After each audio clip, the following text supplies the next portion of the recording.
3.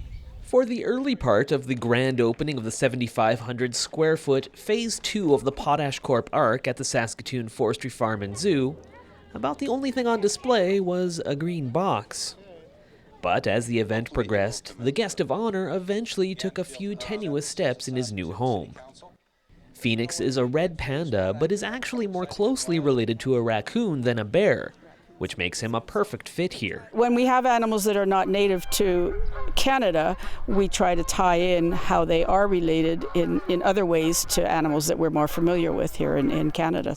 While he enjoyed the sunshine, Phoenix is used to the colder temperatures he will eventually experience in Saskatoon, and not just because he was born in Winnipeg.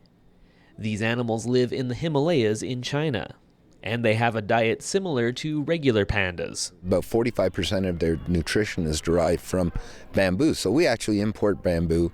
Every 2 weeks we get a shipment of fresh cut bamboo out of Vancouver Island, and we're lucky because we're bringing it in from Ohio. Also on display on this day was the use of a relatively new technique at the zoo. Behavior training uses positive reinforcement only, teaching all types of animals they will receive a treat if they do as instructed.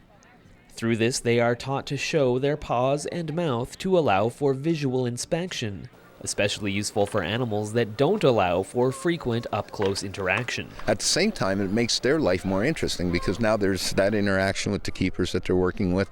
They're getting a positive reward for doing that interaction, and when we're comfortable with those behaviors, we can actually do it as part of a demonstration to the general public. Phoenix will soon be incorporated into the Zoo Society's educational programming.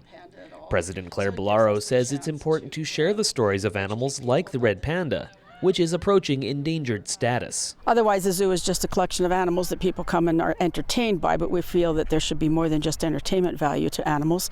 If you're going to keep them in captivity, then they should be ambassadors for their species. They should be ambassadors for conservation. The zoo is part of an international program aimed at protecting red pandas.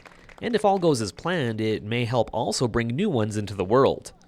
Officials are planning to ask for permission to add a female in the fall so Phoenix can start a family. For Go Saskatoon, I'm Simon Hyatt.